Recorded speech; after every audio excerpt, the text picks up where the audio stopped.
Dear students, welcome all of you. I am Vivek Chaturvedi.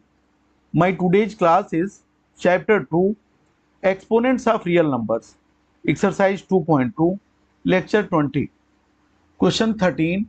Assuming that x, y, and z are positive real numbers, simplify each of the following. Question 13 में कुछ questions दिए गए हैं जिसमें हम assume करते हैं कि एक्स वाई और जेड पॉजिटिव रियल नंबर है।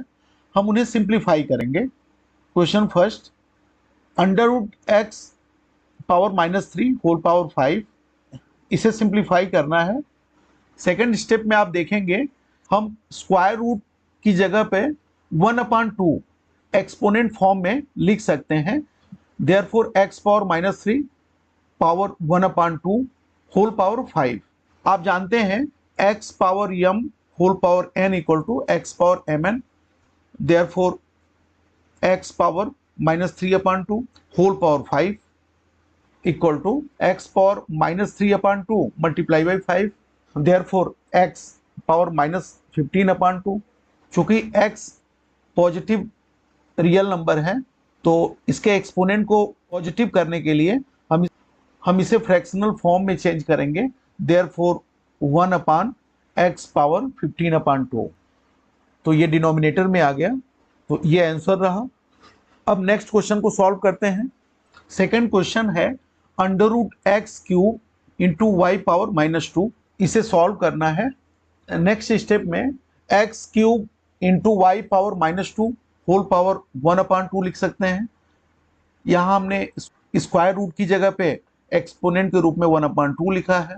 Therefore x power 3 into 1/2 into y power -2 into 1/2, ये 1/2 दोनों एक्सपोनेंट के साथ मल्टीप्लाई हो जाएगा। यहाँ 2 से 2 कैंसिल हो गया। Therefore x power 3/2 into y power -1, चूंकि y पॉजिटिव इंटीजर है तो इसे फ्रैक्शनल फॉर्म में डिनोमिनेटर में शिफ्ट करेंगे।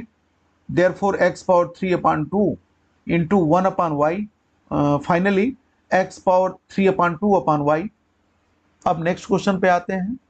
Question 3, fifth root 243 into x power 10 into y power 5 into z power 10, इसे सॉल्व करना है। यहाँ सेकेंड स्टेप में आप देख रहे हैं कि होल एक्सपोनेंट के रूप में 1/5 ये आ गया है, क्योंकि फिफ्थ रूट को हम जब एक्सपोनेंट फॉर्म में चेंज करेंगे तो 1/5 होगा, और ये ब्रैकेट में 243 into x power 10 into y power 5 into z power 10, ये लिख लिया हमने। अब हम 243 का प्राइम फैक्टराइजेशन करते हैं तो आप देखेंगे कि ये 3 पावर 5 होता है। तो यहाँ 243 की जगह पे हमने 3 पावर 5 ये लिख लिया, into x power 10 into y power 5 into z power 10 whole power 1/5। अब हम इसे सिंप्लीफाई करते हैं। Therefore 3 power 5 into 1/5 into x power 10 into 1/5 into y power 5 into 1/5 into z power 10 into 1/5। तो आप यहाँ देख रहे हैं कि x power m whole power n equal to x power mn। अब हम इसे सिंप्लीफाई करते हैं। देखिए न्यूमरेटर डिनोमिनेटर ये कैंसिल हो जाता है, दोनों 5 है। यहाँ आप देखेंगे 5 से ये 10 कैंसिल हुआ, ये 2 आ गया, और यहाँ फिर 5 से 5 कैंसिल हुआ, यहाँ भी 5 से ये 10, इसको हमने कैंसिल किया, ये देखिए 2 आ गया। अब नेक्स्ट स्टेप में इसे लिखते हैं 3 into x square into y into z square. अब इसे सिंपल फॉर्म में हमने लिख लिया 3x square Y Z square, तो ये आंसर रहा। अब नेक्स्ट क्वेश्चन पे आते हैं। क्वेश्चन 4 है x power -4 upon y power -10 whole power 5/4, इसे सॉल्व करना है। हम x power m whole power n equal to x power mn इसे अप्लाई करते हैं। देयरफॉर x पावर -4 इंटू 5/4, और डिनोमिनेटर में y पावर -10 इंटू 5/4।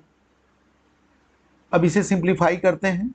यहाँ देखेंगे 4 से ये 4 कैंसिल हो गया और यहाँ डिनोमिनेटर में हम 2 2 जा 4 और 2 5 जा 10 equal to x power -5 upon y power -25/2।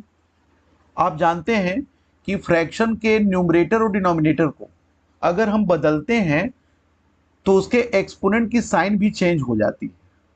तो यहाँ आप देखिए x पावर -5 ये न्यूमरेटर है, इसे हमने डिनोमिनेटर बनाया तो ये x पावर 5 हो गया, मीन्स -5 + 5 हो जाएगा, और y पावर -25/2 इसे न्यूमरेटर में शिफ्ट करने पर y पावर 25/2 हो जाएगा।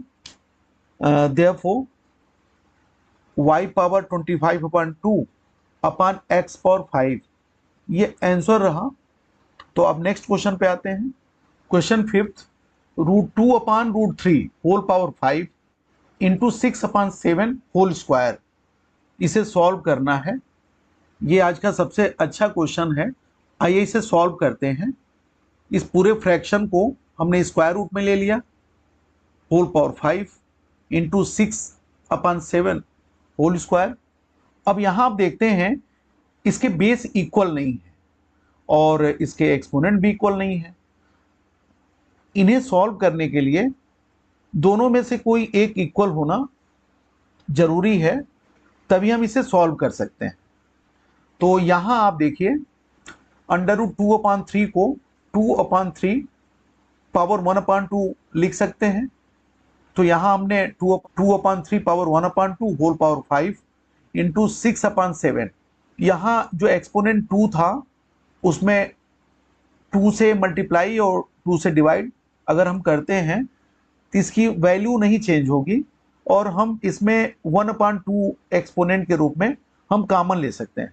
अब ये नेक्स्ट स्टेप में आप 2/3 whole power 1/2 into 5 into 6/7 whole power 4/2। अब हम इसे सॉल्व करने के लिए 2/3 पावर 5 होल पावर 1/2 ये इसे लिख सकते हैं, उसको 6/7 पावर 4 होल पावर 1/2।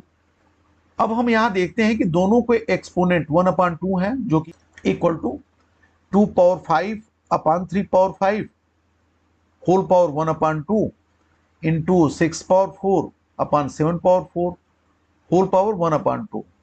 अब चूंकि एक्सपोनेंट सेम है 1/2 तो यह हमने कॉमन ले लिया, equal to 2 power 5 into 6 power 4 whole upon 3 power 5 into 7 power 4 whole power 1/2। अब यहाँ आप देखेंगे 6 को 2 इंटू 3 हम लिख सकते हैं, therefore 2 power 5 into 2 into 3 whole power 4 upon 3 power 5 into 7 power 4 whole power 1/2। अब इसे 2 power 5 into 2 power 4 into 3 power 4 whole upon 3 power 5 into 7 power 4 whole power 1/2। Next step पे आते हैं। यहाँ आप देखते हैं कि 2 पावर 5 इंटू 2 पावर 4 है। अब बेस यहाँ इक्वल है तो इसके एक्सपोनेंट का एडिशन होगा, देयरफॉर 2 पावर 5 प्लस 4, और यहाँ न्यूमरेटर में 3 पावर 4 है और डिनोमिनेटर में 3 पावर 5 है, तो हम 3 पावर 4 को डिनोमिनेटर में ही शिफ्ट करते हैं क्योंकि हमें पॉजिटिव रियल नंबर्स ही चाहिए। तो यहाँ आपको पता है कि डिवीजन के फॉर्म में जो एक्सपोनेंट होते हैं उनका सब्ट्रैक्शन होता है, therefore 3 power 5 minus 4 into 7 power 4। इसे सॉल्व करने पर 2 पावर 9 अपान 3 इंटू 7 पावर 4, ये एक्सपोनेंट 5 माइनस 4 इक्वल टू 1, तो इसे हम 3 लिख सकते हैं, होल पावर 1/2। आप जानते हैं 2 power 9 equal to 512 and 7 power 4 equal to 2401। तो अब यहाँ हमने 2 पावर 9 की जगह पे 512, 7 पावर 4 की वैल्यू 2401 है, इसका 3 से मल्टीप्लिकेशन करने पर 7203 आया। तो इसकी वैल्यू जो है वो फ्रैक्शनल फॉर्म में 512 अपान 7203 होल पावर 1 अपान 2 ये हुई। तो ये लास्ट क्वेश्चन था। तो आज के लिए बस इतना ही, फिर मिलते हैं। Have a nice day, thanks.